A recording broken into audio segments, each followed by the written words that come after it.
Hello, as you know, my name is Kainton, and today we are going to be discussing functions in Python. Functions in Python are really very easy to learn, and this is what we are going to cover today. We'll try to cover what we have in the list, calling a function, defining a function, calling a function, pass by value and pass by reference, argument to a function, and then we go to global and local variables. I want to remind you, as I used to say, subscribe to my channel. If you subscribe, then you get updates when I make new lessons. And also, if you have any question you want to ask me, any challenge you have in programming, be it Python or Java or any other programming language, just leave it in the comment box and so that I'll respond to you. So just go ahead to subscribe by clicking on the subscribe button below this video, and then you subscribe, and also that motivates me to continue making these lessons. So let's quickly start this program. So let's start with defining a function. How do you define a function? You simply define a function using the def keywords. So let's define a function that calculates the sum of two words, of two numbers. So let's say calculate sum, and just give it two numbers, a and b. So what this function wanted to do is to calculate the sum, and then we just print out the sum. Right? So at this point we've created a function that can calculate two numbers, right? Alright, so the next thing we want to look at is to call a function. Now if I run this code, you see that it runs but nothing happens. You can see process finished with exit code of 0. The reason is because we've created a function perfectly. The function is working because there is no error, but we have not called it. Before you can use a function, you need to call that function. To call a function means tell that function to start running, right? So a function that is created is not really running until you call it. So if I call a function, call this function, you simply call the name, just like you call somebody, and then you give it the parameters it's going to work with. So at this point, I've called this function. What is going to happen when you call a function is that it's going to transfer control of execution to the function and start running the code in this function. So at this point, calculate sum for the 5 and 10.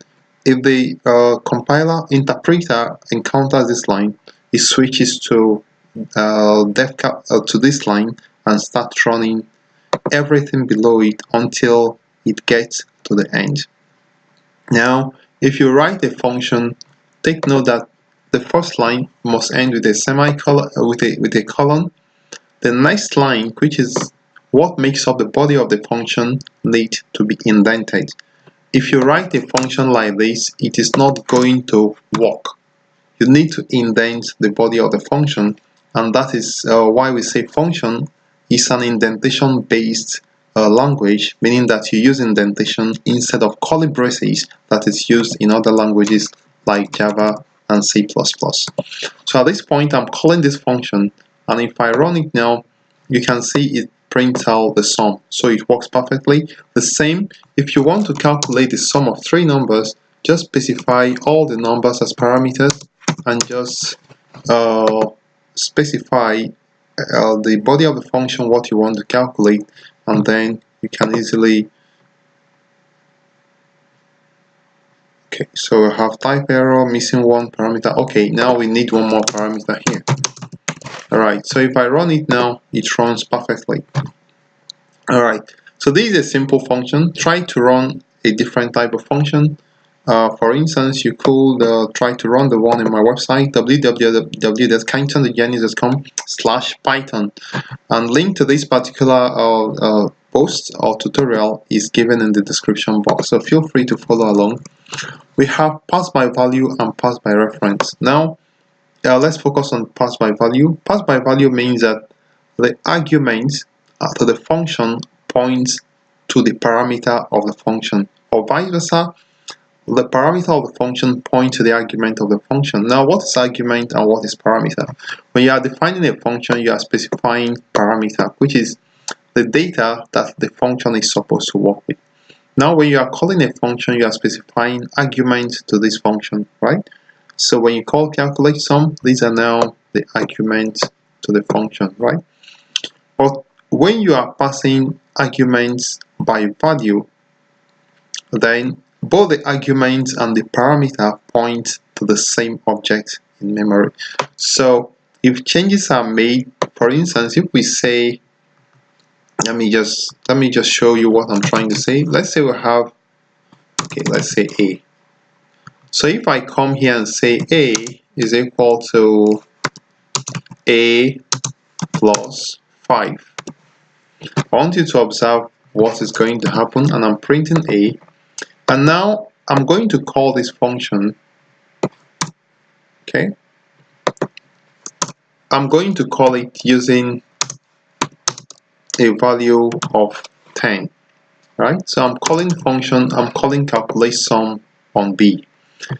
Now what is going to happen here is, now B is 10, and when this function runs, it's going to modify this B, right? So, and it's actually printing 15 at this point, right? So what is happening here is, it's going to modify the value of B at this point. So one thing you can see is that this A here also points to B, because now we are printing B, and B now is 15. And what we actually changed here, we are changing the value of A. So we are changing the value of the parameter, and it is changing the value of the argument. So the parameter and the argument point to the same location in memory. That is passed by value, right? So try to read up what explanation I have on my website. It becomes clearer. Also try to run the example I have on my website. It is a little more clearer, and also contain more lines of code. Let's now look at argument to a function. Argument to a function, as we've mentioned, they are what the function is going to use to perform the operation. So in this case, we have sum is equal to A plus B. So when I now call calculate sum and give it two numbers, let's say 10 and 20, this 10 and 20 are the arguments, as you already know. And these arguments, they are required arguments. So we can see we have required arguments. It means that if I take out one of the arguments, it's not going to work because it's required argument. So take note of that. Maybe try to read up and get it clearer.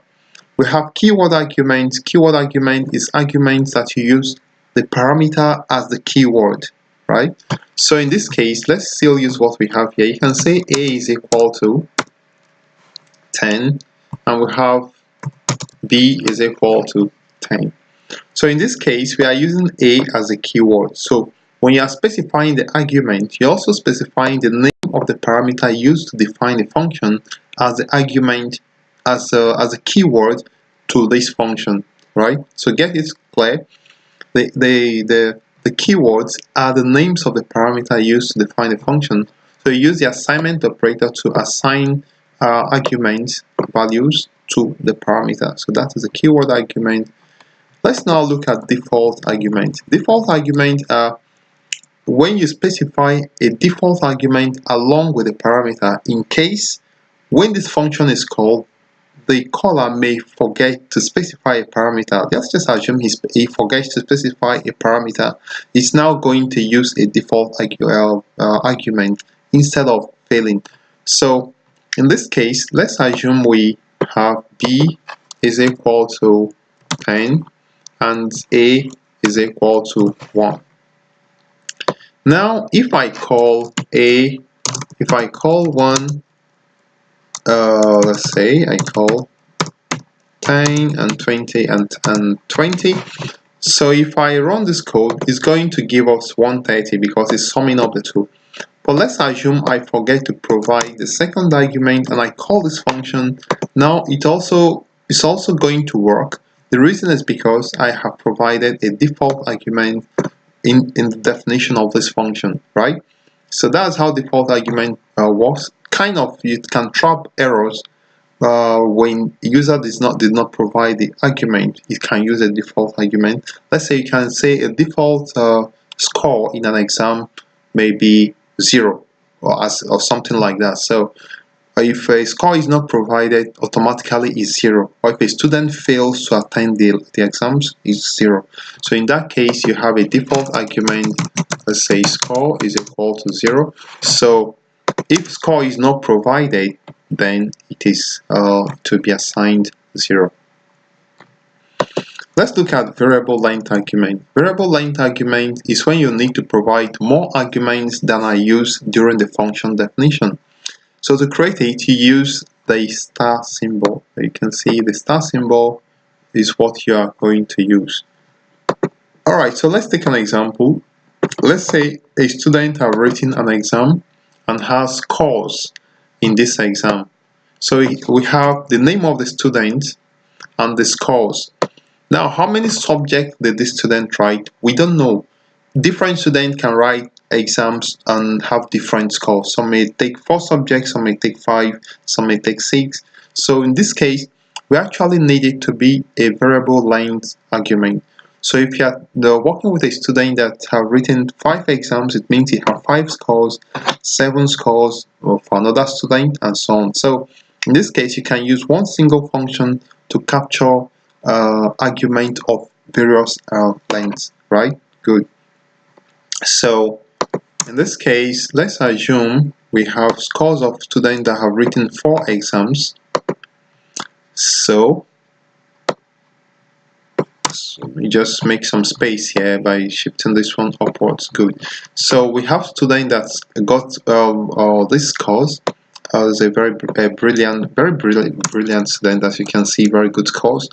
Now, if I call this function called print data, and I give the name Solace, that's the name of the student, and I give scores, it's going to work as well. So it's what is happening here? Okay, I need to put a comma here. Alright, sorry. So let's run it. Okay, so you can see I'm going to shift this up. Scores are given below, and we have this. Okay, let's just make it a little fancy. Scores for name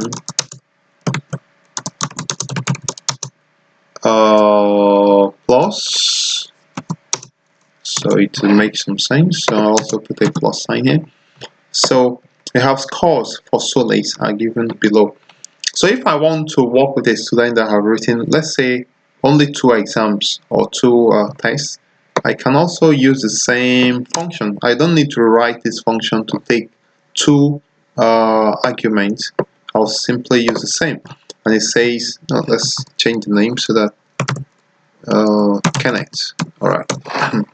So in this case, we have scores for Kenneth is given as 2 functions. Alright. So this is variable length argument. Try to read it up on my website, and so that you get it clearer on how it works.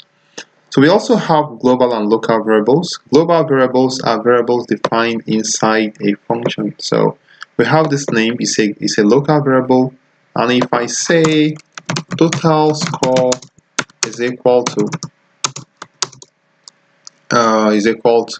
some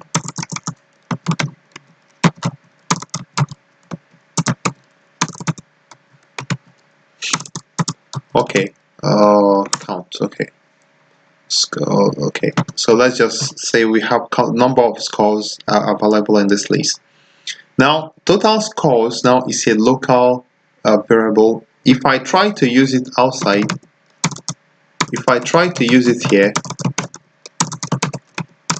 it's not going to work. So immediately it gives us a compile time error.